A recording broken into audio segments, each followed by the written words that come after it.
Mga sir, asawa yung kinuha mo, hindi katulong. O teka, ulitin ko, baka medyo hindi mo naintindihan eh.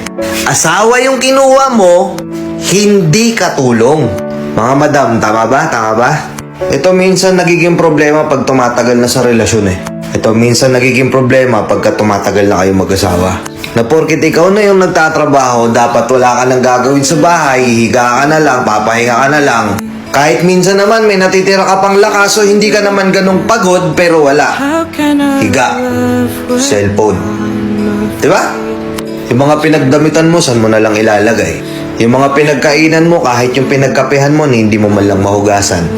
Yung mga simpleng pagbawalis, di mo man lang magawa. Kahit yung mga simpleng bagay na yon gawin mo, walang problema, malaking bagay yun para mabawasan yung pagod ng asawa mo. Mabawasan yung pagod ng asawa mo na araw-araw nililinis yung kaharian mo. Oo, paghuhugas lang naman yan eh. Pagwawalis lang naman yan eh. Paglalaba lang naman yan eh. Pag-aalaga lang naman ng bata yan eh. Nagluluto lang naman yan sila eh. Oo, simpleng mga gawain sa bahay pero pag nagsama-sama sobrang nakakapagod yan. Hindi madaling gawin yan araw-araw na kinakaya ng mga misis natin. Na kinakaya ng mga nanay natin. Tapos yung iba, sasabihin pa, yun na nga lang gagawin mo eh.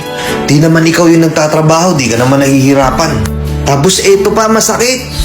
Napakahirap na nga ng gawain bahay. Anong tawag sa kanila?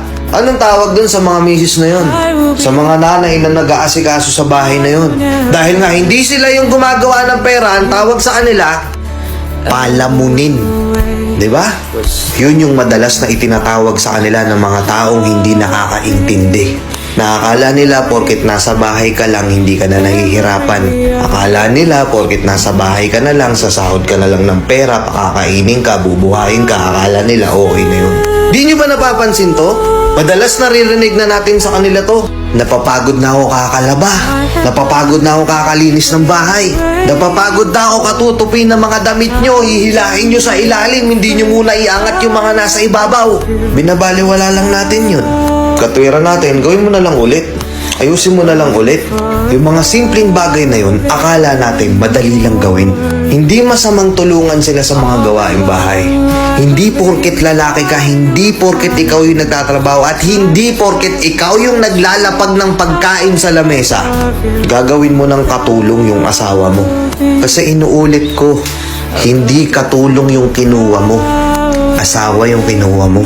Partner yung kinuha mo. Tsaka hindi nakakabawas sa pagkalalaki yung naguhugas ka ng pinggan, nagluluto ka ng almusal, naglalaba ka pag wala ka namang ginagawa, naglilinis ka ng bahay.